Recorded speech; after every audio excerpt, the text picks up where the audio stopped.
सामाजिक विज्ञान की कक्षा 7वीं में आपका स्वागत है। आज इतिहास की पुस्तक हमारे अतीत 2 इसके हम दूसरे अध्याय का अध्ययन करेंगे। अध्याय का नाम है नए राजा और उनके राज्य, न्यू किंग्स एंड किंगडम्स। 7वीं से 12वीं शताब्दी के मध्य कई नए राजवंशों का उदय हुआ। राष्ट्रकूट, चाहमान, गुर्जर प्रतिहार, पाल इत्यादि। उनकी सीमाएं अस्थायी हुआ करती थी क्योंकि प्रत्येक साम्राज्य एक दूसरे की सीमाओं पर आक्रमण करते थे और एक दूसरे साम्राज्य के प्रांतों को अधिग्रहित करते थे। शासकों को सत्ता विरासत में प्राप्त थी, परंतु कई अन्य शासकों ने स्वयं के शौर्य के बल पर सत्ता स्थापित की। इस मानचित्र में आप ध्यानपूर्वक देखिए। यहाँ पर आपको 3 साम्राज्यों के विषय में दर्शाया गया है। पहला साम्राज्य है राष्ट्रकूटों का, दूसरा है पाल, तीसरा गुर्जर प्रतिहार और उनके साथ लगा हुआ चाहमान। और ये सब लाल लाल रेखाओं से घिरा हुआ है, जो कि उनकी अस्थायी सीमा रेखाओं के बारे में, साम्राज्य की सीमा रेखा को निर्देशित करता है। Between 7th to 12th century, several new dynasties emerged: Rashtrakuta, Chahman, Gurjar Pratihara, and Pal. Their territories were not permanent because these kingdoms keep on invading each other's territory and try to capture each other's land. As a result, their territories fluctuate from time to time. Some of the rulers got the power or kingship due to inheritance, while others rose to their own empire by their valor and warfare tactics. Now look at this map carefully. It shows three dynasties, 3 kingdoms. First of all, this is the Rashtrakuta, this is Pala, and this is Gurjar Pratihar. Adjoining there is Chahaman, and it is bounded by a red dotted line which shows the territorial boundaries of these kingdoms. And keep in mind, these boundaries were not permanent. It keep on fluctuating. Why it keep on fluctuating? Because they keep on invading each other's territory and capturing each other's land. That's why their boundaries were not permanent at all.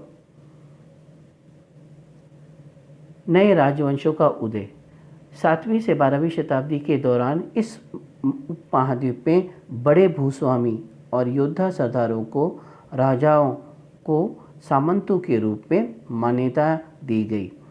इन्हें राजाओं के समकक्षी अधिकार प्राप्त थे, परंतु ये राजाओं के अधीन उनके निर्देश अनुसार कार्य करते थे।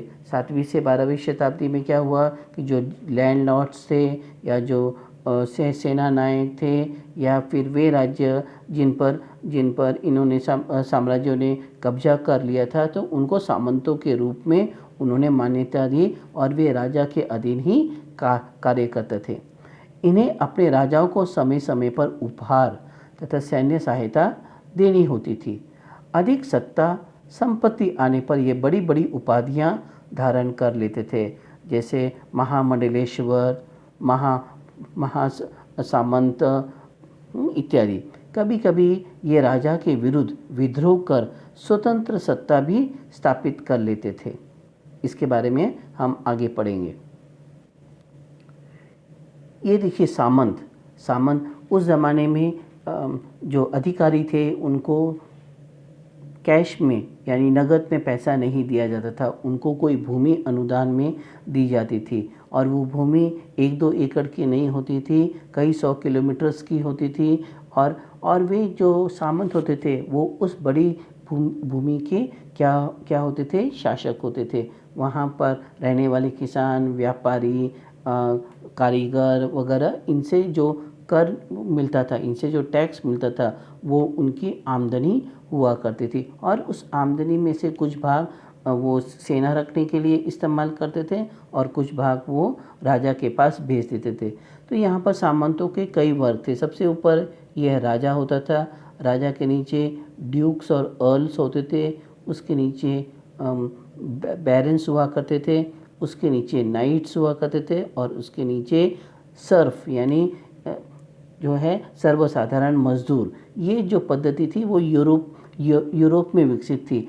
इसी से मिलती जुलती पद्धति भारतीयों ने भी अपनाई और भारतीयों ने भी इस तरह से एक हायरकी, इस तरह से एक सीढ़ी, सामंतों की एक सीढ़ी बनाई। सबसे ऊपर राजा होता था, उसके ऊपर सब, उसके नीचे ब्राह्मण होता था, ब्राह्मणों के साथ सेना नायक, वित्त मंत्री इस तरह से होते थे, बड़े लैंडलॉर्ड्स हुआ करते थे, उसके नीचे व्यापारी हुआ करते सब, और सैनिकों का भी दर्जा था, और सबसे नीचे काम करने वाले सामान्य मजदूर।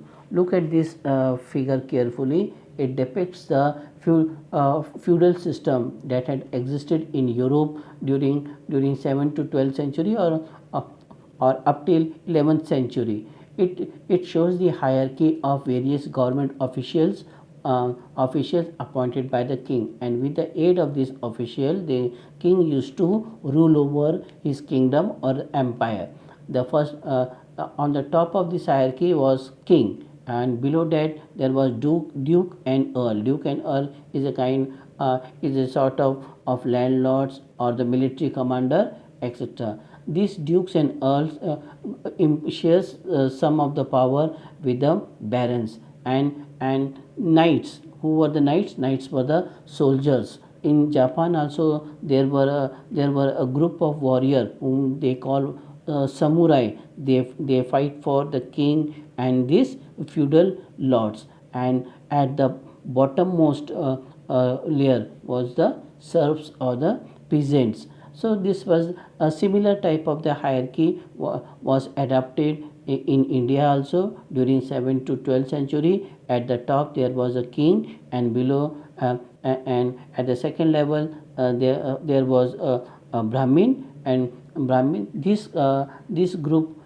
used to advise the king on the various matters, and they were and they shared their power with the military commanders, big landlords, and traders, and below that there was a group of soldiers, and at the bottom there were laborers, common laborers. So that was the hierarchy of the administration during 7th to 12th century in Europe and also in India, and this system is known as feudalism. You will learn about this hierarchy in the higher classes in 11th and 12th. Between 7th to 12th century, many existing kings acknowledged big landlords and warrior chiefs as their subordinates or samantas. These enjoyed status quo power like a king, but even though they were under the check of the emperor and work under their direction, they were expected to give gifts for the king present in their court and provide military support to them as and when required. As they gained heavy wealth and power, they used to embrace heavy titles like Mahamandaleshwara. Who used to wear heavy titles? These Samantas, Mahasamantas, etc. Sometimes they asserted their independence from their overlords. हिरण्यगर्भ, ये देखिए, इस चित्र को आप ध्यान से देखिए। हिरण्यगर्भ, ये चित्र एक प्रकार के अनुष्ठान से प्रेरित है, जो कि 7वीं से 12वीं शताब्दी के मध्य ब्राह्मणों के द्वारा किया जाता था। इसमें कोई भी व्यक्ति अगर जन्म से क्षत्रिय ना हो तो भी वो ये अनुष्ठान करके, ब्राह्मणों की उपस्थिति में ये अनुष्ठान करके क्षत्रित्व प्राप्त कर सकता था, यानी वो उसका दूसरा जन्म एक क्षत्रिय के रूप में होता था, ऐसा माना जाता था। Look at this figure. This drawing depicts a type of the ritual that was performed during 7th to 12th century in India. It gives the message that if a person is, if not a warrior by birth, he can attain the warriorhood by performing this ritual called Hiranyagarbha, and that would be his second birth. That would be his second birth. Let us know more about this Hiranyagarbha, what exactly it is. 8वीं शताब्दी में राष्ट्रकूट प्रधान कर्नाटक के चालुक्य शासकों के अधीन स्थित थे। यानी 8वीं शताब्दी में राष्ट्रकूट जो लोग थे वो कर्नाटक के चालुक्य शासन के अधीन सामंत थे। राष्ट्रकूट शासक दंती दुर्ग ने चालुक्य की अधीनता अस्वीकार की।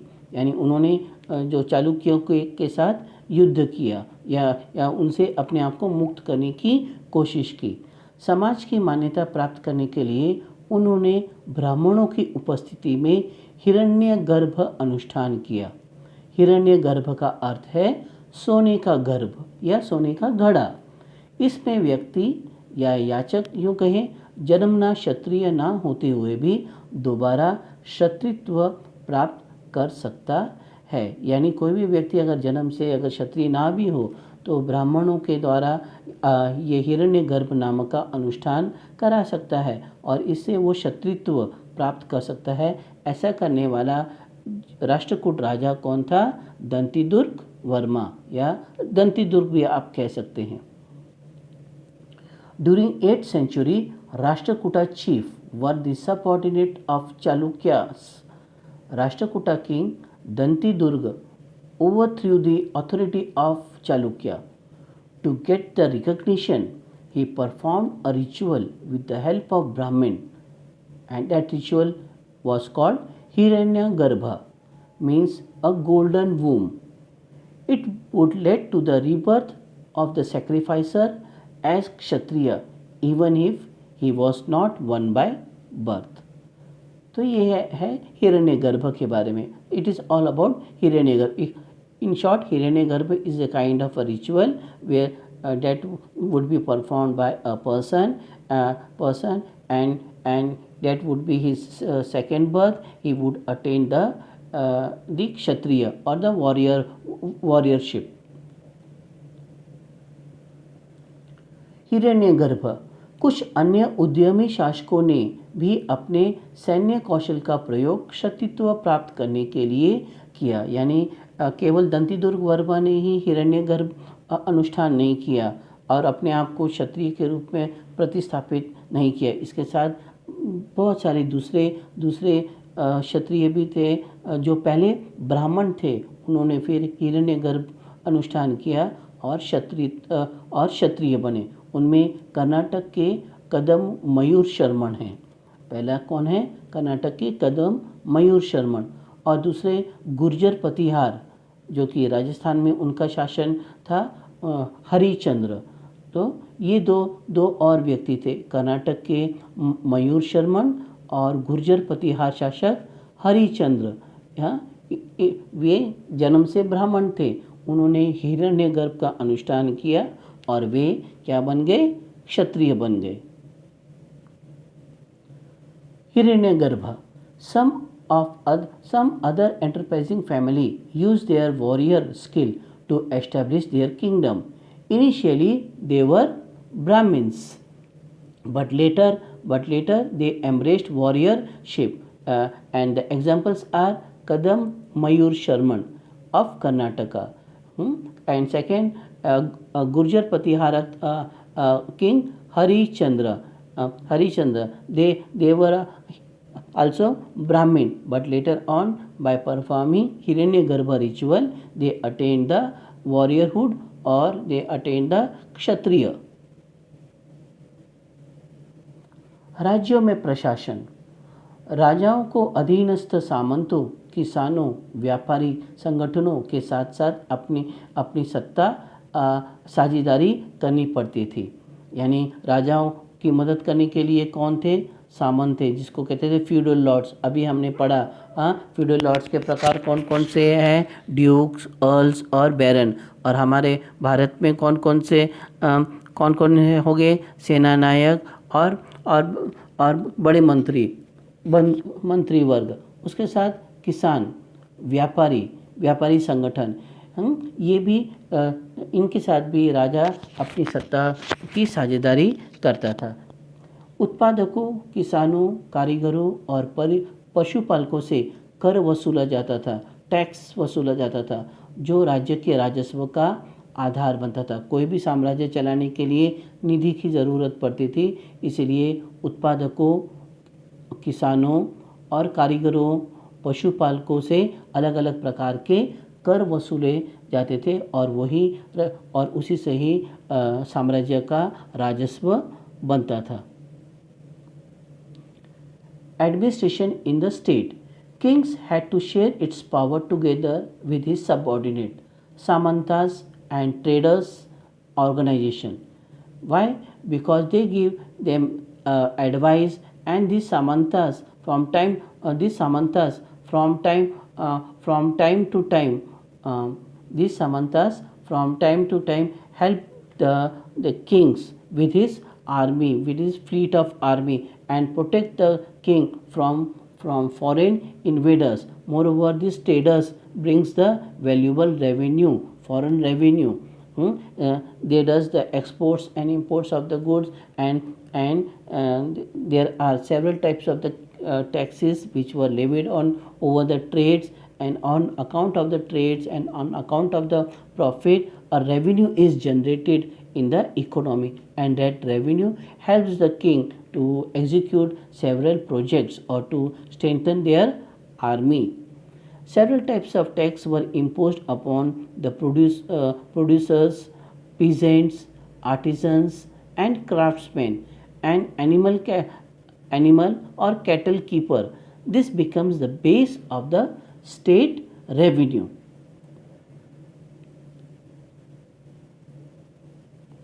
Types of taxes during Chola empire. Chola साम्राज्य में करों के प्रकार। तमिलनाडु में शासन करने वाले चोल वंश के अभिलेखों में विभिन्न किस्म के करों के लिए 400 से ज़्यादा सूचक शब्द मिलते हैं।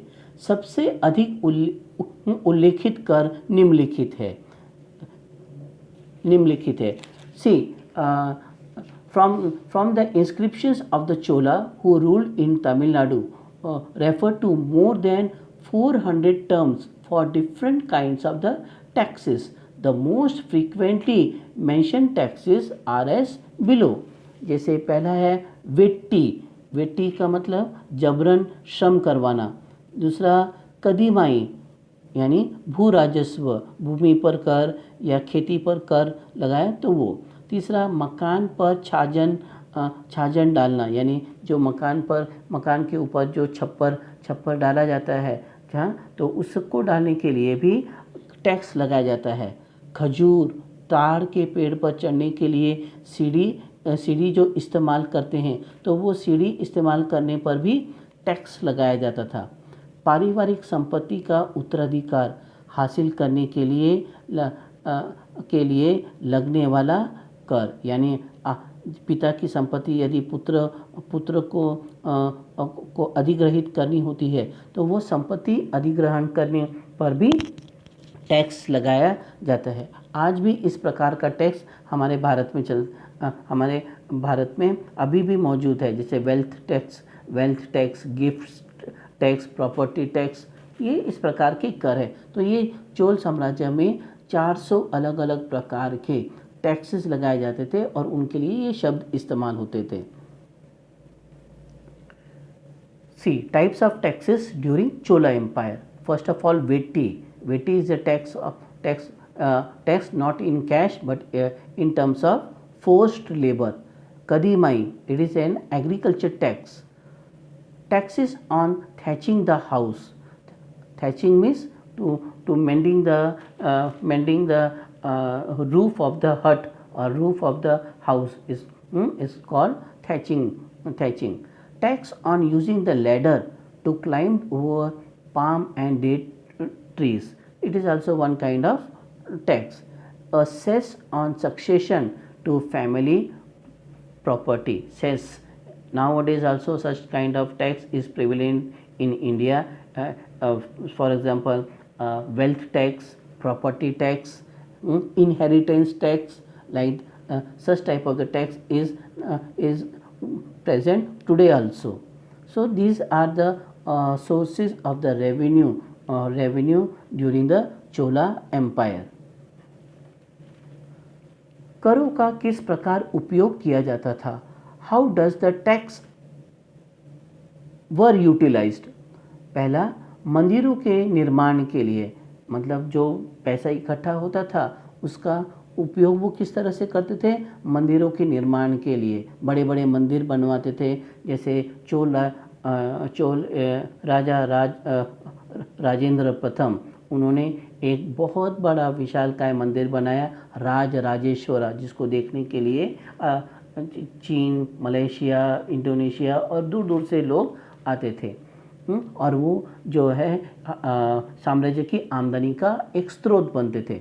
दुर्गों के निर्माण और रख रखाव के लिए बड़े बड़े दुर्ग बनाए जाते थे, ताकि यदि कोई आक्रमण होता है, बाहरी आक्रमण होता है, तो उस आक्रमण को वो दीवारें झेल पाए और वहाँ से वो अपने साम्राज्य की रक्षा कर पाए। युद्ध लड़ने के लिए जिससे धन मिलने, व्यापारिक लाभ मिल सकने की संभावना हो, यानी ये करों का इस्तेमाल किस लिए किया जाता था? बड़े बड़े युद्ध लड़ने के लिए। और किस प्रकार के युद्ध किए जाते थे? कि जहाँ से उनको धन प्राप्त होने की उम्मीद हो, जहाँ से उनको कोई व्यापारिक लाभ मिल सकने की संभावना हो, ऐसे युद्ध लड़े जाते थे। और उन युद्धों के लिए बहुत सारी पूंजी लगती थी, और इसीलिए ये टैक्स के द्वारा जो संग्रहित आमदनी होती है, संग्रहित पूंजी होती है, संपत्ति होती है, उसका इस्तेमाल किया जाता था। Taxes were utilized for the construction of temples, big temples like the temples built by famous Chola Emperor Rajendra I. He built a very big and colossal temple at Madurai, and the name of that temple is Rajeshwar. Secondly, tax are utilized for the maintenance of the citadels and construction of the citadel. Big citadels were constructed there to stop the foreign invasion, to protect their kingdom, so that the foreign invader couldn't enter into their kingdom and plunder the wealth of the empire. Third, for waging wars in an expectation of venturing the new arena of wealth and generating trades. Several wars were fought, and the main aim of the wars were to generate the wealth, to help to generate the trades. Like these were the purposes for waging the war, or to extend their boundaries, and for waging a war, and for that getting the weapons, one require tremendous amount of wealth at their disposal, and that's why these kinds of the taxes were imposed upon the citizens. प्रशस्ति, किसी की स्तुति में लिखे गए लेख अथवा काव्य, इसको हम प्रशस्ति कहते हैं। बहुतांश ये संस्कृत और तमिल भाषा में लिखे गए। जितनी भी प्रशस्तियाँ होती थी वो संस्कृत और तमिल भाषा में लिखी होती थी।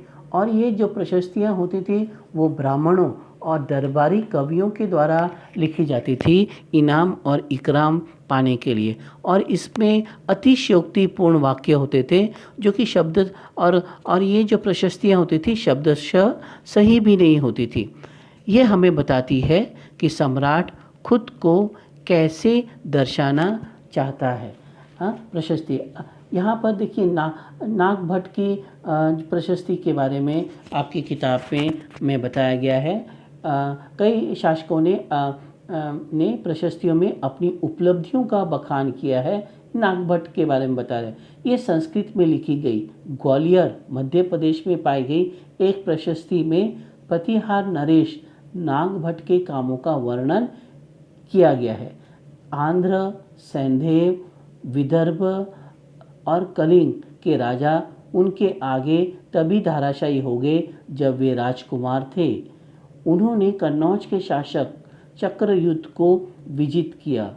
उन्होंने बंग, अनर्त, मालवा, किरात, तुरुष्क, वत्स, मत्स्य राजाओं को भी पराजित किया। ये नागभट्ट की स्तुति में ये कहे गए जो वाक्य हैं। तो ये शब्दशः सही नहीं होते, इसमें बहुत सारी अतिशयोक्तिपूर्ण वर्णन किया होता है। और ये इसलिए ब्राह्मणों के द्वारा इसलिए किया जाता है या दरबारी के द्वारा इसलिए किया जाता है कि राजा खुश होकर उन्हें बहुत सारा इनाम दे। उदाहरण, प्रशस्तियों के उदाहरण, जैसे समुद्रगुप्त की प्रशस्ति, इसे किसने लिखा? हरिसेन, कवि हरिसेन ने लिखा। हर्षवर्धन की प्रशस्ति, इसे किसने लिखा? बाणभट्ट ने लिखा।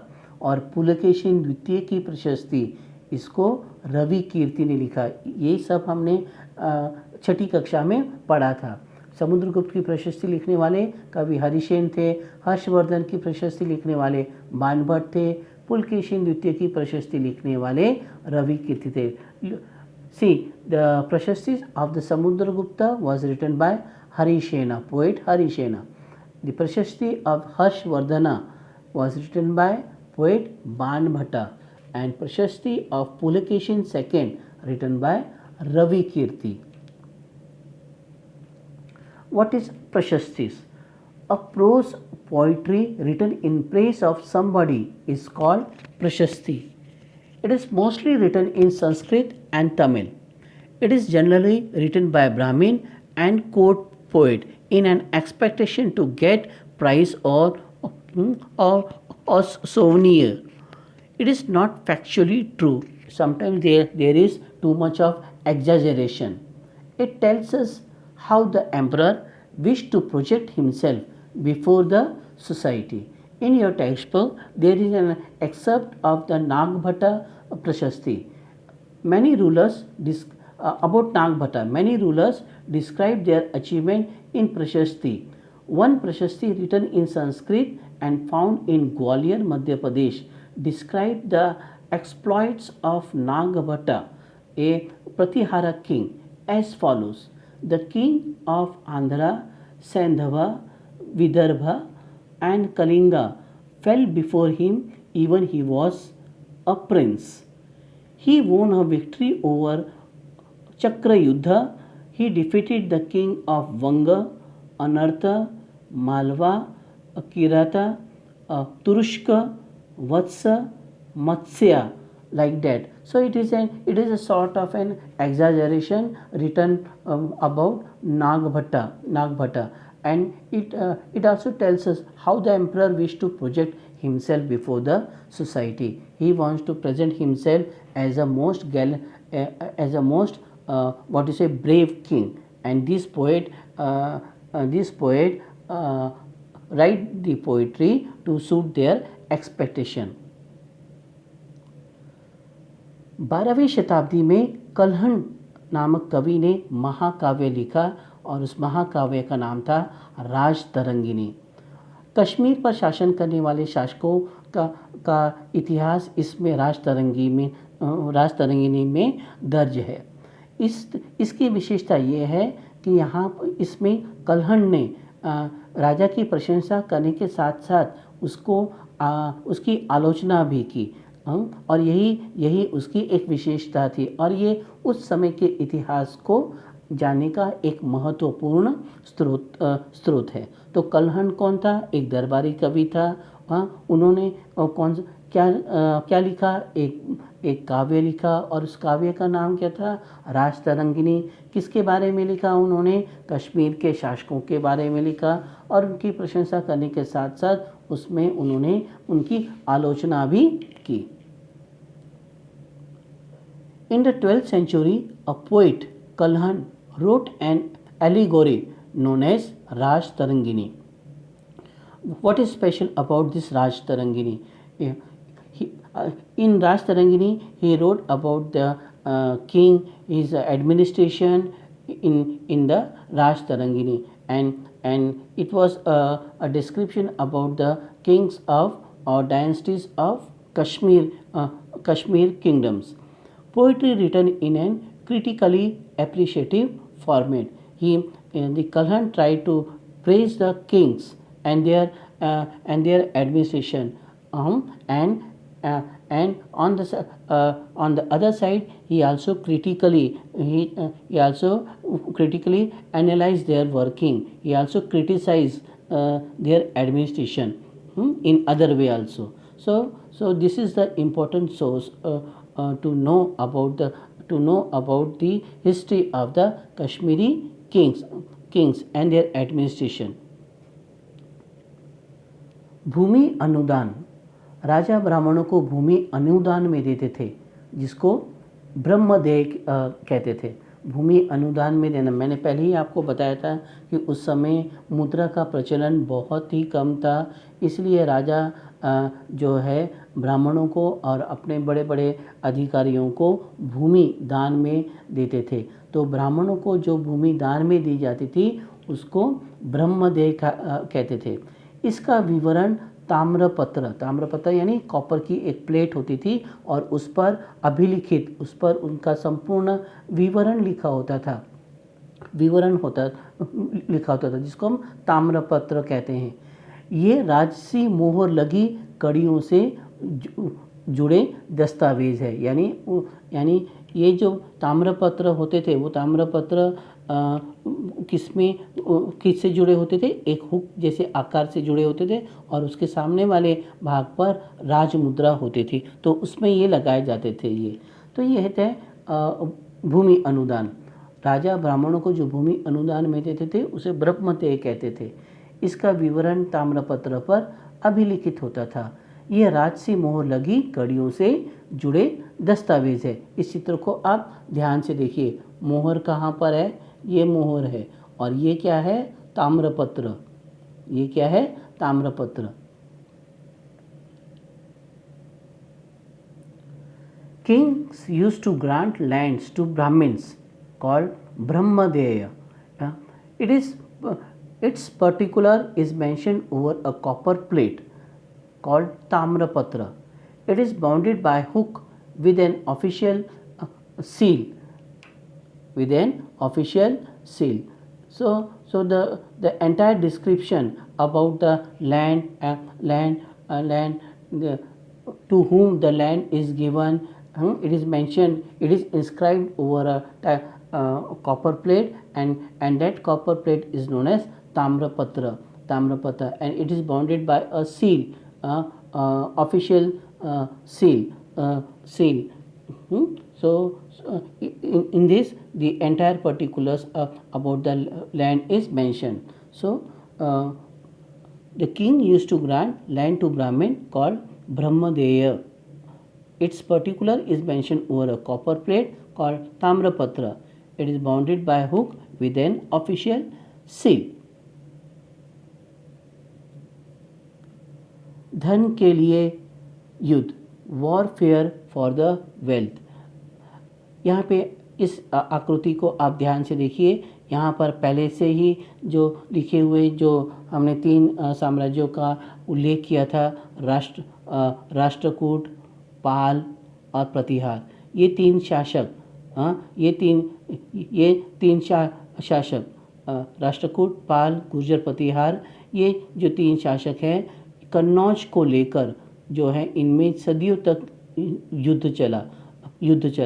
कन्नौज के अधिग्रहण के लिए वो इतने आतुर क्यों थे, वो हम आगे पढ़ेंगे। तो ये जो युद्ध वो करते थे, राष्ट्रकूट, पाल और गुर्जर, प्रतिहार, ये धन के लिए, अपने व्यापार को बढ़ावा देने के लिए, साम्राज्यों को सुदृढ़ करने के लिए जो युद्ध करते थे, और इस युद्ध को त्रिपक्षीय युद्ध कहा जाता था। क्या कहा जाता था? त्रिपक्षीय युद्ध।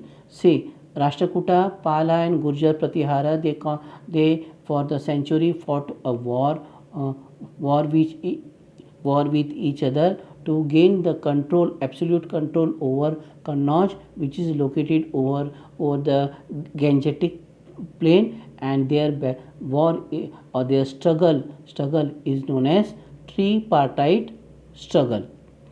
Let us know more about it. त्रिपक्षीय संघर्ष, the battle that was fought for century, Gurjar Patihara, Rashtrakuta and Pala, called tripartite struggle. This battle was fought for gaining control over Kannauj, over Ganga plain, Ganga के मैदान पर, गंगा के मैदान या कन्नौज को लेकर जो इन तीनों में युद्ध हुए, हाँ, उसे क्या कहते हैं? त्रिपक्षीय युद्ध। अब प्रश्न आता है कि कन्नौज ही क्यों? कन्नौज में ऐसा क्या खास है कि ये तीनों के तीनों पक्ष, पाल, राष्ट्रकूट और गुर्जर प्रतिहार, ये तीनों आपस में लड़े या तीनों में संघर्ष चला। सबसे पहला कारण था, कन्नौज हर्षवर्धन की राजधानी थी और ये गंगा के संपन्न प्रदेश में स्थित था, एक व्यापारिक मार्ग पर स्थित था। हर्षवर्धन की ये राजधानी थी। ये विजय प्राप्त करना किसी भी साम्राज्य के लिए संप्रभुता का प्रतीक था। अगर राष्ट्रकूट कन्नौज पर अधिग्रहित कर लेता है तो उसकी कीर्ति बाकी के साम्राज्यों में बढ़ेगी कि उन्होंने इतने शक्तिशाली जो है साम्राज्य के शहर को जीत लिया। तो इसकी और इसलिए बाकी के जो राजवंश है वो उनसे डरेंगे। तो ये उनकी एक मंशा थी। इस विजय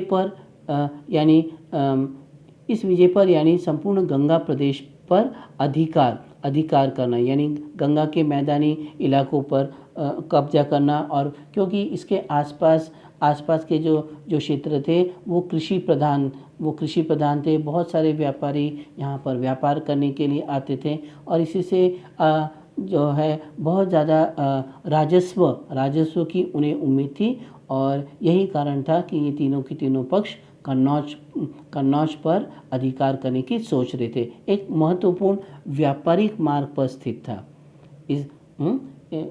एक बहुत ही जो है महत्वपूर्ण व्यापारिक मार्ग पर, यानी एक मार्ग बंगाल की तरफ जाता था और बंगाल से होते वो चीन और म्यांमार की तरफ जाता था, और दूसरा मार्ग दक्षिण भारत की ओर आता था। तो ये बहुत सारे, यानी अफगानिस्तान और उत्तर पश्चिम से आने वाले व्यापारी भी कन्नौज होकर ही वो या तो म्यांमार और पूर्वोत्तर भारत की तरफ जाते थे या फिर वो दक्षिण भारत की ओर आते थे। तो ये बहुत ही महत्वपूर्ण व्यापारिक मार्ग पर स्थित था। तो इसीलिए ये तीनों के तीनों पक्ष कन्नौज पर अधिकार करने के लिए आतुर थे। उससे उनकी आर्थिक स्थिति मजबूत हो जाएगी, उनकी सैन्य दृष्टि से वो काफ़ी ताकतवर हो जाएंगे, और इसीलिए ये तीनों के तीनों जो पक्ष थे वो कन्नौज के लिए आपस में झगड़ते रहते थे। ठीक है, तो समझ में आया? What is so special about Kannauj? Why these three kingdoms fought with each other? Kannauj was the capital of Harshvardhan, who have developed a very big empire. Victory over Kannauj is a symbol of sovereignty. That's the second reason. Its victory means the complete control over Ganga plains, and Ganga plain is the most fertile plain. All the traders from all nooks and corners arrive at Kannauj, and it was the main hub of the trade, and too much of wealth is generated over here. That's why all the kingdoms wish to control that Kannauj, wish to take over Kannauj for themselves. It is located over the vital trade route also.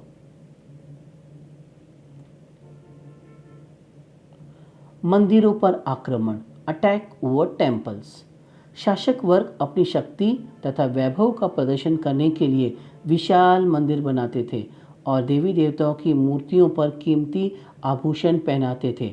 उदाहरण के लिए चोल शासक राज राजेंद्र प्रथम, इसने राज राजेश्वर मंदिर बनवाया और वहाँ पर वेंकटेश की बहुत बड़ी विशालकाय मूर्ति स्थापित की, जिसको अलग अलग कीमती पत्थरों से, आभूषणों से, सोने चांदी के आभूषणों से उसको सजाया।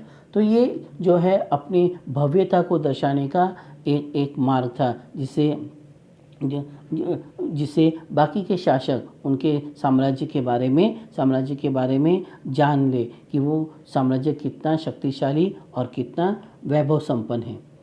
इसीलिए एक दूसरे के साम्राज्य में स्थित मंदिरों को निशाना बनाया जाता था कि जब भी कोई भी शासक यदि किसी दूसरे साम्राज्य पर आक्रमण करते थे तो वो मंदिरों को ही निशाना बनाते थे। मंदिरों में रखी गई अमाप संपत्ति को लूटना उनका मुख्य ये उद्देश्य होता था, जिससे वो अपने राज्य के लिए ज़रूरत आमदनी जुटा पाए। Attack over temples. For displaying enormous wealth and power, Den's emperor used to build splendid temples and decorate the idols of god and goddesses with costly jewelry. For example, Chola king Raj Rajendra I built Raj Rajeshwara temple, and in that temple he established the idol of Lord Venkateshwara. He decorated that idol with valuable and precious stones like pearl, like diamond, like ruby, topaz, sapphire, and whatnot, and gold and silver ornaments or jewelry.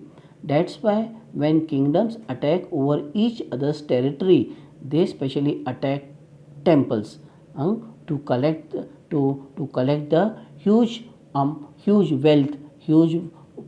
wealth accumulated in the temple. Mahmood Ghazni Afghanistan का सुल्तान था। 997 ईस्वी से 1030 ईस्वी तक उन्होंने अफ़गानिस्तान में शासन किया। इनका साम्राज्य मध्य एशिया, ईरान और भारत के उत्तर पश्चिम तक फैला था। गुजरात के सोमनाथ पर इन्होंने 27 बार आक्रमण किया और जितनी बार आक्रमण किया उतनी बार उन्होंने पूरे गांव को उन्होंने लूट लिया और वहां पर सोमनाथ मंदिर को तहस नहस किया। वहां की जितने भी संपत्ति थी उसको वो लूट के लेके गया और लूटी हुई ये संपत्ति से उसने अपनी राजधानी अफ़गानिस्तान में स्थित अपनी राजधानी गजनी को उन्होंने विकसित किया।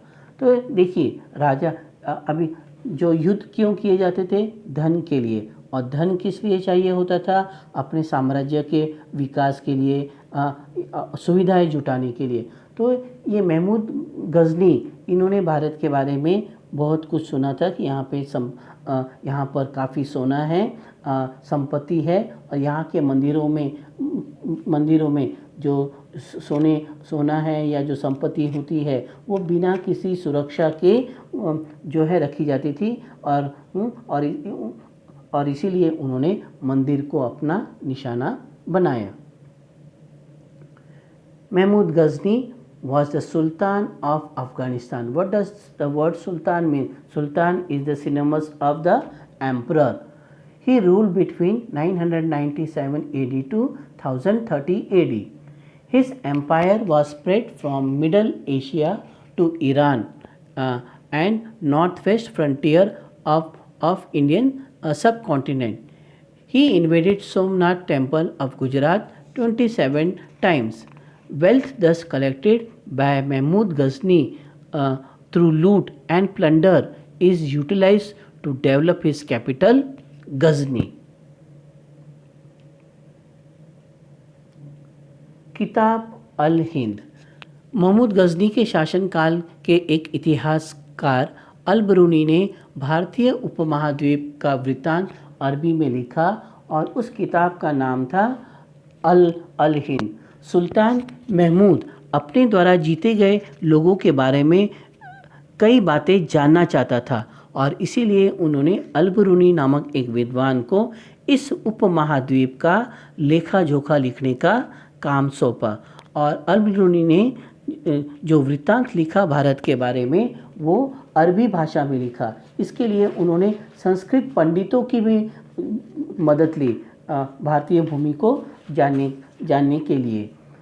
During the reign of Mahmud Ghazni, a historian Al-Biruni wrote an account of Indian subcontinent in Arabic language, and the name of the book is Kitab al-Hind. Sultan Mahmud was interested in finding out more about the people he conquered and entrusted a scholar named Al-Biruni to write an account of the subcontinent. The Arabic were known as Kitab al-Hind. He consulted Sanskrit scholars to prepare this account. Chahamana और चौहान। ये जो चाहमान और जो चौहान थे वो दिल्ली अजमेर के आसपास के क्षेत्रों पर शासन करने वाले शासक थे। Chahamanas were the rulers of the adjoining regions near Delhi and Ajmer. Gujarat के चालुक्यों और उत्तर प्रदेश के गढ़वालों को इन्होंने हराया। चाहमान्स defeated the Chalukyas of Gujarat and Garhwals of Uttar Pradesh. Prithviraj Chauhan Chahamana के सबसे प्रसिद्ध शासक थे जिन्होंने 1668 से लेकर माफ़ कीजिएगा, पृथ्वीराज चौहान चाहमान के सबसे प्रसिद्ध शासक थे जिन्होंने 1168 से लेकर 1192 तक शासन किया भारत में। The famous king of the Chahamana was Prithviraj Chauhan. He ruled over India in 1168 AD to 1192 AD.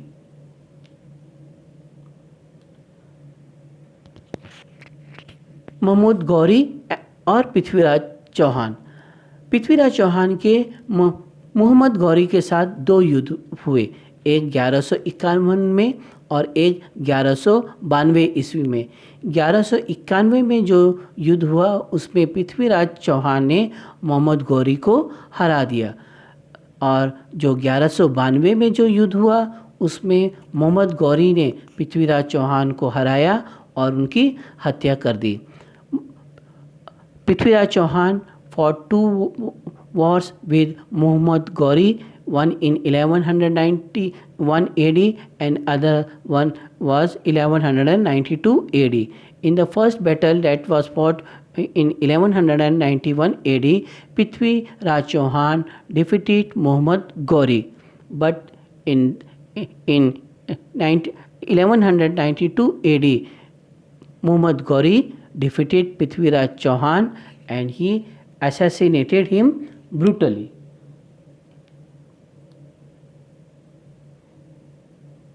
इस तरह से ये पाठ समाप्त हुआ।